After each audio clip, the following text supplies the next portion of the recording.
Why can't people get out of the rat race? Why have we become such a nation of spending? More than half of Americans with an income of $100,000 a year or higher say they're living paycheck to paycheck. This may be the result of a sneaky behavioral phenomenon called lifestyle creep.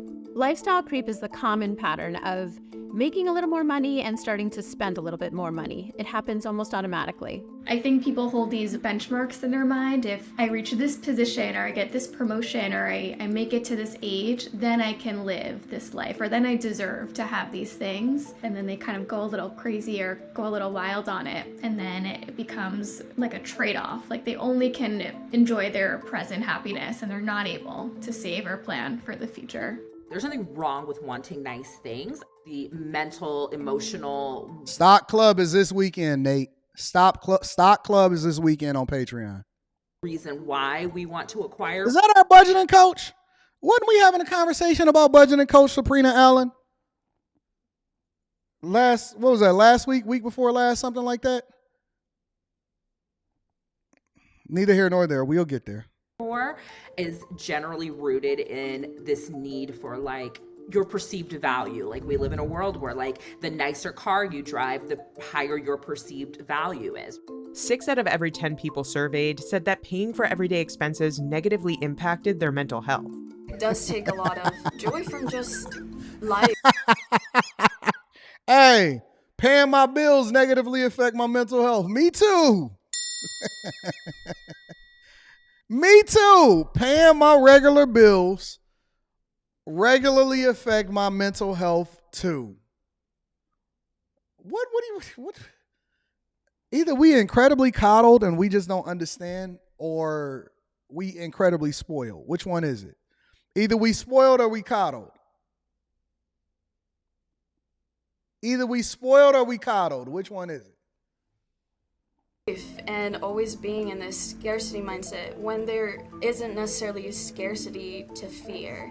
Here's why Americans feel like they're constantly struggling to keep their paycheck, even when they start making more money. Say you get a new job and you have a little bit of a pay bump. Suddenly there's a little more room in your budget. Maybe you do some small upgrades, like you eat out rather than cook at home, or buy those Taylor Swift tickets, or upgrade your music subscriptions. Anything like that is an example of lifestyle creep. It's just these little upgrades that are very hard to undo financially or even psychologically once you've made them. A lot of people have this scarcity mindset around money, and they spend so much of their lives saving. And so there can be this point where if you're constantly saving your whole life and then you finally reach this marker of financial success, or you finally reach this big paycheck number, you feel like you finally deserve to enjoy your life. The idea that people save and they just hit a point where they feel like they deserve it, I fully disagree with that. Most people don't have $1,000 in the bank. Like most people cannot handle a tire blowout, or they're gonna put it on credit. There's no financial literacy, no financial education that happens. The average person does not think about lifestyle inflation at all. Let me clear something up for a lot of people in the back that don't understand what being successful looks like financially. You cannot save your way to being rich. You cannot save your way to being rich. Anton, why is it so marketed to us to save? Well, one of the reasons that it's marketed to you to save is because that's what the banks convince you to do. You think that you came up with this idea on your own, or you think that some financial guru gave you this idea on your own. You cannot save your way to success and wealth. You cannot. It's impossible.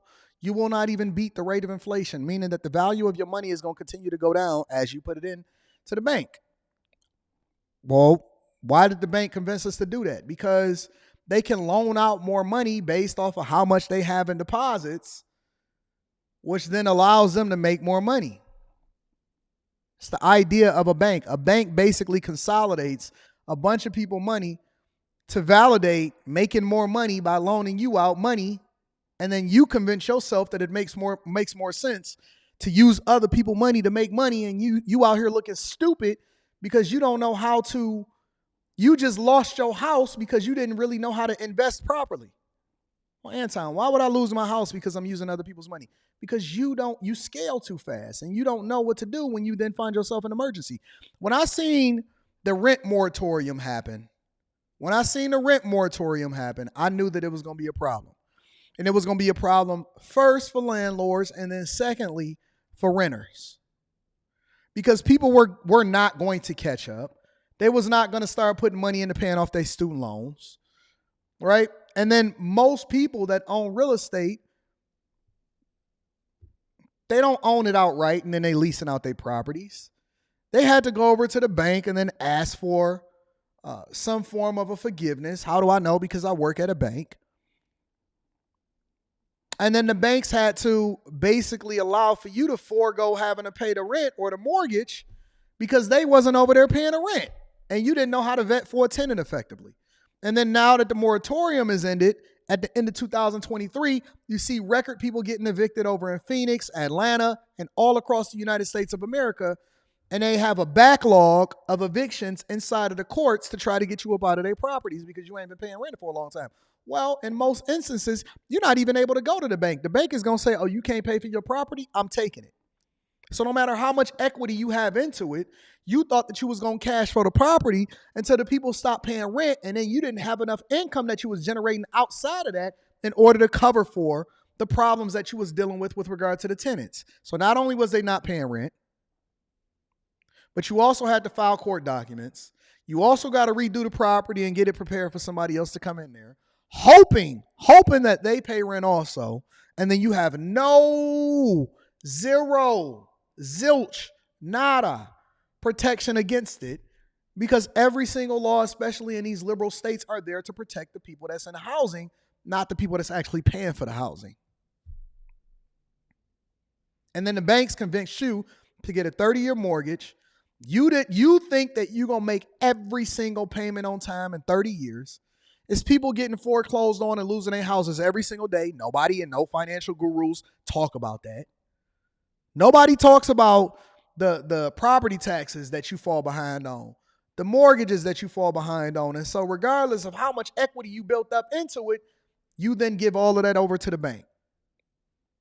Or you give all of that over into the county that you live in. Then they auction your stuff off. I come through, I swallow up all of the properties, and then I take them over with no mortgage whatsoever, and then I put them out there and I have no exposure to risk. And I actually broke this down in a much deeper level inside of the Patreon on a video that I released this weekend at the site of the property that I'm building with no bank financing. Zero bank financing. I don't have exposure to the market. I'm not worried about whether or not the prices is going to go up and down in the interest rates because I have no inherent risk that come along with financing a property while you sitting there talking about using other people's money because you don't really understand what's going to go on with regard to it. So while DJ Envy and all of them was over there trying to convince you and giving you access to hard money lenders with crazy interest rates, what was really happening was they was positioning you to get your stuff to. Because people don't understand how money works. They don't.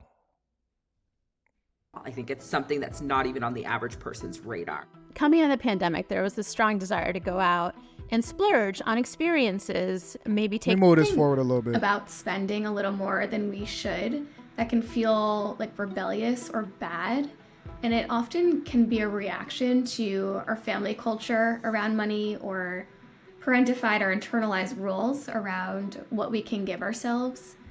And some people might overspend as like revenge against these rules, and some might look at someone who's overspending and think and kind of label them as all bad or all good. And there can be a lot of guilt and anxiety around the consequences. Spending is a way for us to meet one need when another isn't met. I was 19 years old when I entered my first corporate job. I was still figuring out how to adult as well as how to be. Those lines. And then there is lifestyle creep that's more like regular everyday things that if you're living paycheck to paycheck, you're going without, like going to the dentist, getting oil changes on your car, right? There was a time in my life when oil change was just like not even a priority. Like I'm trying to keep tires on my car. I'm trying to keep it running. I'm trying to keep the registration paid. I'm not concerned about an oil change, right? More than 60% of Americans live paycheck to paycheck as of September 2023. That, along with inflation, can have serious financial consequences. Many Americans also don't have emergency savings to fall back on. 63% of workers say they wouldn't be able to cover a $500 emergency expense. Yeah, they will. You know how they're going to do it? Payday loans. That's how they're going to do it. That's how they're going to cover an emergency expense. Going to the payday loan. Payday loans. That's how they're going to cover it. You know why it's important for you to get in a marriage? You know why marriage is important? You know why marriage is a great business decision? A lot of people focus on marriage and they say, oh man, I don't want them to take half of my stuff. Well, if 63% of people can't even afford $500 of an emergency, how they going to take half of nothing? How they going to take half of nothing? What, they going to take your $250? You know why people tend to be more successful, especially men, once they get married? If they are successfully married. Let me add that as a caveat, because just getting married is not enough. It's actually taking advantage of making sure. And you know why this whole narrative and this conversation around, well, I just want to sit at home and be a stay-at-home chick, don't make sense? Because the whole idea behind marriage is that you're pooling your resources together to eliminate expenses. So listen, we don't have to pay for separate houses. We can live under one roof and then consolidate our expenses in order to make sure that we maximize the amount of money that both of us are bringing in together, so that we can create the space in the nest egg that does not allow for you to have to go to work every day for the rest of your life. That's the whole idea behind getting married in a general sense. Now, we've perverted it. We've changed it. We've modified it. The whole reason why the government wanted you to get married is because they wanted to incentivize you to do the thing that's in your best interest, so that you can spend more money on experiences and the American dream, and you can afford to buy houses and all of this stuff, but you want to do it on your own, independent, even if you don't get married. Let's break that down. Even if you don't get married, don't you realize that us as a society, we then look down on people that have roommates? We look down on people that have roommates. Why do we look down on people that have roommates? All they doing is cutting costs and splitting costs. Oh, so if you live with somebody, you broke now. You a broke boy. You little hoe, I see you sleeping on that air mattress in that place that you can't afford, acting like you bougie and that you rich. You ain't getting nothing. You ain't getting it. You pay your car note 29 days before the late fee, because you know that 30 days late, that then result as a ding on your credit. So now you paying a late fee every month. You paying even more, and you can't even afford to get your oil change. You broke. Stop trying to look down on men and you ain't even getting it yourself. Everybody out here struggling. Everybody trying to figure it out. Everybody is one step away from losing everything, even the rich guy. If he have bad deals that go bad for an extended period of time, he going to be right back in that same space as you. So instead of us being smart and consolidating our resources so that we can then become more successful, we got to make sure that we impress people that don't even care nothing about us. You can front load this contract. It's just like an MLB contract. You can front load it or you can back load it. Either way, you loading. Because you can front load it and you can say, give me all my money up front, or let me do what I want to do up front, or let me mess up my life up front, but then you got to pay for it on the back end. Or you can do the thing that you're supposed to do now so you can do what you want to do for the rest of your life. But we too prideful. You can't be prideful and broke at the same time. That's an oxymoron. Pride and broke don't go together. Pride and broke don't go together. You got to pick a struggle. You're going to have to pick one and endure through it so you can do what you want to do for your rest of your life. You can't be prideful and be 63% of people that are working today ain't got $500 to cover an emergency. I ain't never seen no broke person. Actually, the majority of the people that I see got so much pride be broke. You know, there's that saying, being poor is really expensive, because then when it is time to get basic maintenance on your car, it ends up being way more expensive than you were planning on it being because you haven't done basic maintenance. And that can go well beyond car trouble. 46% of Americans said they have a balance on their credit card because of an emergency expense, according to a creditcards.com survey. 10% coming from car problems, 11% to cover unexpected medical bills, and 10% for home repairs. And 50% for Christmas gifts and vacations. And 50% for going to Vegas. Inflation. And taking that chick over the roof, Chris.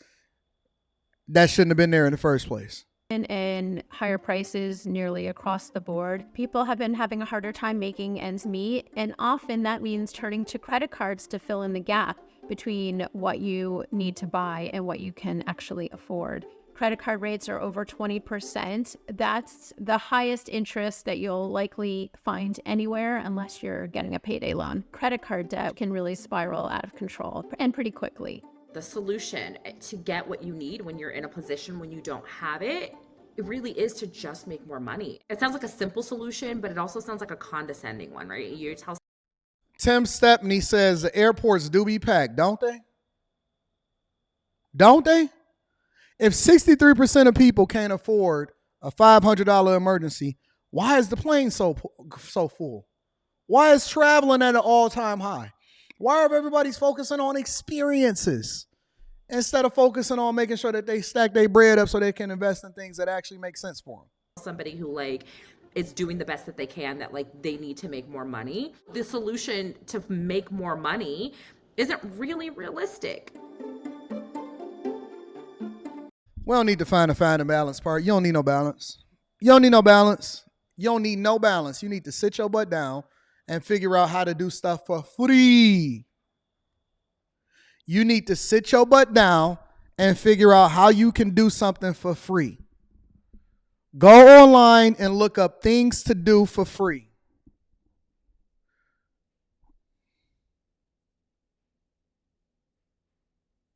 I have never gotten so many text messages and DMs from women than I have right now. I know I know that it's a recession. I know it's a recession. I know for a fact it's a recession. People that's supposed to be associates, just people that's cool. Oh yeah, we met at the museum, or we was all in the same spot at the time. We supposed to do business together. Oh man, you a consultant for that particular company? Oh, okay, take my information. All of a sudden, into the new year, I'm getting text messages that say, so what do you like to do for fun? What do you mean what I like to do for fun? You want me to answer that question in real life? I'm looking to catch me a scandal, girl. What's your schedule look like? What you mean what my schedule look like? I'm busy getting money. Random women. I put it on my father's grave. I have never got so many text messages that have nothing to do with business in my life. Never. So what's your schedule look like next week? For what? What you need?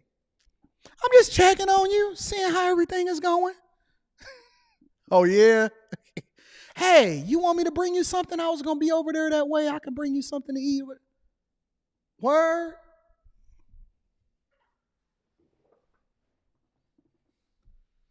I don't blame y'all. Azriel, you said unbelievable audition. That ain't unbelievable. I don't blame you. Why wouldn't you shoot your shot? You should be going for yours. This is the best way for you to come up. If you get me, you get me. But I got to get got first.